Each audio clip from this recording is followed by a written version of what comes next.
জানিস দোস্ত, কাল না কঠিন একটা পাপ করে ফেলেছি। রুমে কেউ ছিল না, দরজাটা বন্ধ করে অনলাইনে গিয়ে, ভাই থামুন, আর কথা বাড়াবেন না।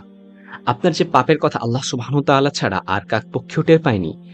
আপনার যে পাপ মানুষের কাছ থেকে আল্লাহ সুবহানাহু ওয়া তাআলা গোপন রেখেছিলেন, সেটা আপনি নিজে সকলের সামনে প্রকাশ করে দিয়ে নিজের কি সর্বনাশ করছেন জানলে আক্ষেপে মাথার চুল একটা একটা করে ছিঁড়ে চান্দু হয়ে যেতেন, তবু আক্ষেপ ফোরাতো না। রাসূলুল্লাহ সাল্লাল্লাহু আলাইহি ওয়াসাল্লাম বলেছেন, আমার সকল উম্মত মাফ পাবে, তবে প্রকাশকারী ব্যতীত। আর নিশ্চয়ই এ বড়ই ধৃষ্টতা যে কোনো ব্যক্তি রাতে অপরাধ করলো, যা আল্লাহ সুবহানাহু ওয়া তাআলা গোপন রাখলেন, কিন্তু সে ভোর হলে বলে বেড়াতে লাগলো, হে অমুক, আমি আজ রাতে এমন এমন কর্ম করেছি, অথচ সে এমন অবস্থাতে রাত অতিবাহিত করলো যে আল্লাহ সুবহানাহু ওয়া তাআলা তার কর্ম গোপন রেখেছিলেন। আর সে ভোরে উঠে তার উপর আল্লাহ সুবহানাহু ওয়া তাআলার পর্দা খুলে ফেলল। সহিহ আল বুখারী 5721।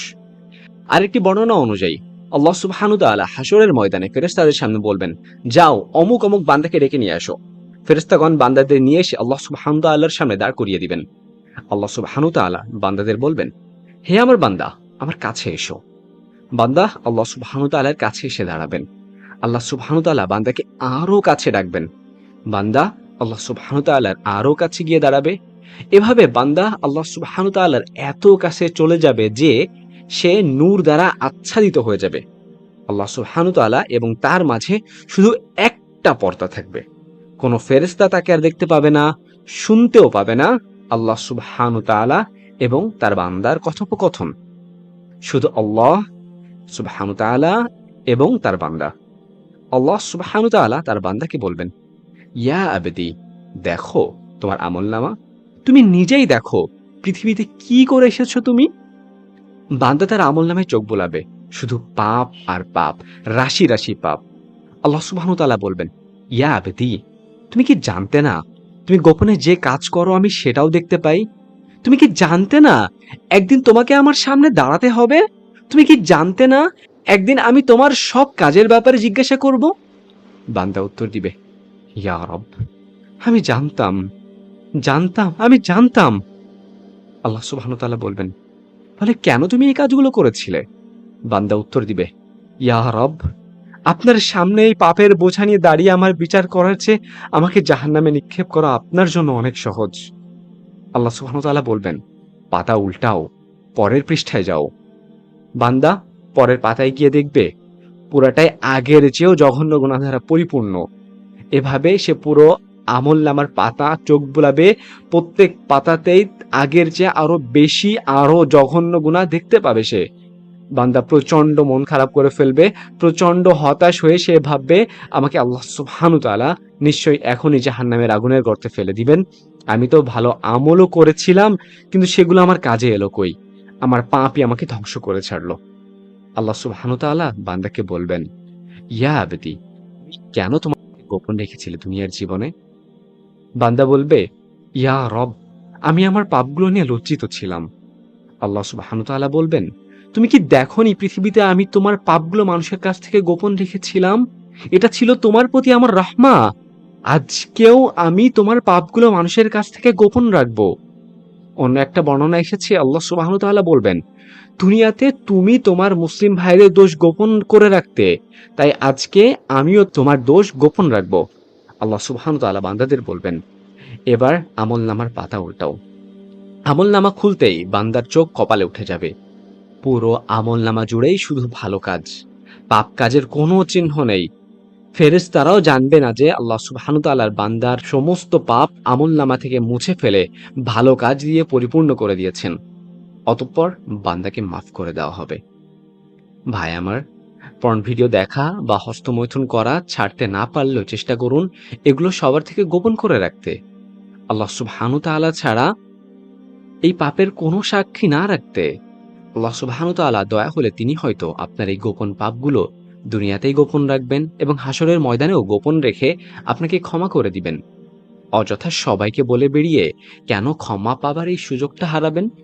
বন্ধুদের সঙ্গে একসাথে বসে পর্ন দেখে, মেয়েদের ফিগার বিশ্লেষণ করে বা কোনো কারণ ছাড়াই স্রেফ মজা করার জন্য বন্ধুদের সঙ্গে কে কত পর্ন দেখে, কার কত গিগাবাইট কালেকশন, কে কতবার হস্তমৈথুন করে, এগুলো নিয়ে আলোচনা করে নিজেই নিজের পায়ে কুড়াল মারবেন না ভাই।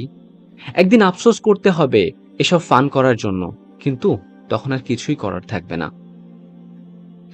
কয়েক বছর আগে আমাদের দেশে একটি multi level business company destiny বেশ শোরগোল ফেলে দিয়েছিল। এরা যদিও চোর বাটপার ছিল, তবে এদের মাল্টি লেভেল মার্কেটিং এর কনসেপ্টটা অসাধারণ ছিল।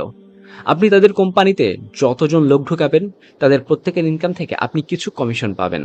আপনার মাধ্যমে যদি খুব বেশি লোক তাদের কোম্পানিতে জয়েন করে, তাহলে একসময় এমন অবস্থা হবে যে কিছু না করে আপনি মাসে আরামসে কয়েক লাখ টাকা কামিয়ে ফেলবেন। বসে বসে পায়ের উপর পা তুলে শুধু খাবেন আর নাকে তেল দিয়ে ঘুমাবেন। আল্লাহ সুবহানাহু ওয়া তাআলা আমাদের সাথে বান্দার জান্নাতের বেচা কেনার ব্যবসাতেও বান্দার পাপ পুণ্যের হিসাবে অনেকটা এভাবেই করা হয়। মনে করুন, আপনার মাধ্যমে আল্লাহ সুবহানাহু ওয়া তাআলা কাউকে হেদায়েত দান করলেন। তারপর সেই ব্যক্তি যা যা নেক আমল করবেন, সেখান থেকে আপনার সওয়াবের অ্যাকাউন্টে বেশ কিছু সওয়াব যোগ হয়ে যাবে। আমলকারী ব্যক্তিও তার আমলের পূর্ণ সওয়াব পাবেন, তার ভাগের সওয়াবে বিন্দুমাত্র কমবে না। আবার আপনার কারণে কোনো ব্যক্তি যদি পাপ কাজে লিপ্ত হয়, আল্লাহ সুবহানাহু ওয়া তাআলার অবাধ্যতা করে, তাহলে সেই পাপ কাজের জন্য সে ব্যক্তি তো শাস্তি পাবেই, সেই সাথে আপনাকেও শাস্তি ভাগাভাগি করে নিতে হবে। হাদিসে এরকম বর্ণনা এসেছে। যদি কোনো ব্যক্তি কোনো ভালো পথে আহ্বান করে, তবে যত মানুষ তার অনুসরণ করবে, তার সকলের পুরস্কারে সমপরিমাণ পুরস্কার সে ব্যক্তি লাভ করবে। এতে তার অনুসরণকারীদের পুরস্কারের কোনো ঘাটতি হবে না। আর যদি কোনো ব্যক্তি কোনো বিভ্রান্তির দিকে আহ্বান করে, তবে যত মানুষ তার অনুসরণ করবে, তাদের সকলের পাপের সমপরিমাণ পাপ সে ব্যক্তি লাভ করবে। এতে অনুসরণকারীর পাপের কোনো ঘাটতি হবে না। আল্লাহ সুবহানাহু ওয়া তাআলা আমাদের স্পষ্ট ভাষায় নিষেধ করে দিয়েছেন কোরআনে, আমরা যেন পাপ কাজে একে অন্যকে সাহায্য না করি। আল্লাহ সুবহানাহু ওয়া তাআলা বলেছেন, তোমরা সৎকর্ম এবং তাকওয়ার ক্ষেত্রে একে অন্যকে সাহায্য করবে, পাপ এবং সীমালঙ্ঘনের ব্যাপারে একে অন্যের সহায়তা করবে না। সূরা মাঈদা আয়াত ৫। ভাই আমার, আপনার নিজের লাইফস্টাইল সম্পর্কে একটু চিন্তা করে দেখুন, কিভাবে পদে পদে আল্লাহ সুবহানাহু ওয়া তাআলার আদেশ অমান্য করে চলেছেন। জেনে অথবা না জেনে বন্ধুদের মধ্যে অশ্লীলতা ছড়িয়ে দিচ্ছেন, বন্ধুদের হার্ড ডিস্ক পর্ন ভিডিও দিয়ে বোঝাই করে দিচ্ছেন, তাদের সঙ্গে পর্ন ভিডিওর লিঙ্ক শেয়ার করছেন, আইটেম গার্লদের নিয়ে ক্লাসে মেয়েদের নিয়ে রসালো আলোচনা করে তাদের মন বিষাক্ত করে দিচ্ছেন। বুকে হাতে রেখে আজ একটা প্রশ্ন করুন তো নিজেকে, আপনি যে বন্ধুদের মাঝে এভাবে অশ্লীল জিনিসপত্র ছড়িয়ে দিচ্ছেন, এতে আপনার কি লাভ হচ্ছে? সিরিয়াসলি, কি লাভ হচ্ছে আপনার? আপনি নিজে যখন ওইসব জিনিস দেখছেন, তখন নিজে খুব বড় ধরনের পাপ করছেন, কিন্তু আদিম মজাটাও পাচ্ছেন। কিন্তু আপনার সাপ্লাই করা পর্ন ভিডিও দেখে আপনার বন্ধু বান্ধবরা যখন তাদের লালসা মেটাচ্ছে, তখন আপনার কি লাভ হচ্ছে? কোনো লাভই হচ্ছে না। কিন্তু আপনাকে কাঁধে নিতে হচ্ছে আপনার বন্ধুর করা পাপের ভারও। আপনার বন্ধুদের কাছ থেকে, যতজনের কাছ থেকে আপনার দেওয়া পর্ন ভিডিও বা আইটেম সং ছড়িয়ে পড়বে, এবং যতজন যতবার তা দেখবে, মজা নেবে, আপনার অ্যাকাউন্টে তাদের করা পাপের ভাগ যোগ হতেই থাকবে। আপনি মজা টজা কিছুই পেলেন না, কিন্তু বিচারের দিন দেখা যাবে পাহাড় পরিমাণ পাপের মালিক হয়ে বসে আছেন। কেমন লাগবে তখন? এটা কি পাগলামি না? নিজের পায়ে নিজেই কুড়াল মারা না? একবার চিন্তা করুন তো, পৃথিবীতে শত শত গিগাবাইট পর্ন ছড়িয়ে দিয়ে দুম করে একদিন মারা গেলেন, তখন কি হবে আপনার? কবরে গিয়েও পাপ কামাতে থাকবেন? এরকম পাগলামি করার কোনো মানে আছে? দুনিয়ার জীবন তো একটাই, তাই না? একে নিয়ে জুয়া খেলার কোনো মানে হয় না। আপনি নিজে পর্ন ভিডিও দেখা ছাড়তে পারছেন না, চোখের হেফাজত করতে পারছেন না, ভালো কথা। নিজে নিজে দেখুন, মজা নিন আর পাপ কামাতে থাকুন নিজ দায়িত্বে। কিন্তু ভুলেও এমন কোনো কাজ করবেন না যাতে আপনার বন্ধু বান্ধব, আপনার চারপাশের সমাজের মানুষগুলোর মধ্যে অশ্লীলতা ছড়িয়ে পড়ে। খুব সাবধান। ফেসবুকের কোনো একটা পোস্টে আপনার করা একটি ক্লিক বা কমেন্ট, অথবা আপনার কোনো শেয়ার দেওয়া লিঙ্কের মাধ্যমে হয়তো আপনার ফ্রেন্ড লিস্টে থাকা মানুষগুলোর মাঝে ছড়িয়ে পড়তে পারে অশ্লীলতা। এই ব্যাপারগুলো নিয়ে সাবধান হওয়া জরুরি।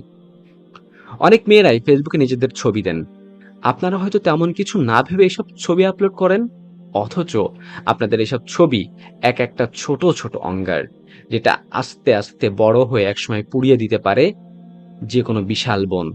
আপনার ছবি দেখে যতজন ফিতনায় পড়বে, যতজন পাপে জড়াবে, ততজনের পাপের ভাগীদার আপনাকেও হতে হবে। কি দরকার ফেসবুকে ছবি দিয়ে? কি দরকার বোন? স্মরণ রেখো, স্মরণ রেখো, যারা কামনা করে মুমিনদের মধ্যে অশ্লীলতা প্রচার হোক, তাদের জন্য দুনিয়া এবং আখিরাতে আছে যন্ত্রণাদায়ক শাস্তি। আল্লাহ জানেন, তোমরা জানো না। সূরা নূর 19। আর এখানেই শেষ হচ্ছে আজকের পর্ব। দেখা হবে আপনাদের সাথে পরবর্তী এপিসোডে। ততদিন আল্লাহ আপনাদেরকে ভালো রাখুক। আসসালামু আলাইকুম ওয়া রাহমাতুল্লাহি ওয়া বারাকাতুহু। I've been waiting, I've been hurting, 'cause I've been falling. I need your help. My heart is breaking, so tired of crying. Lord, I'm calling, I need your help. I don't wanna fight no more, I don't wanna fight this war.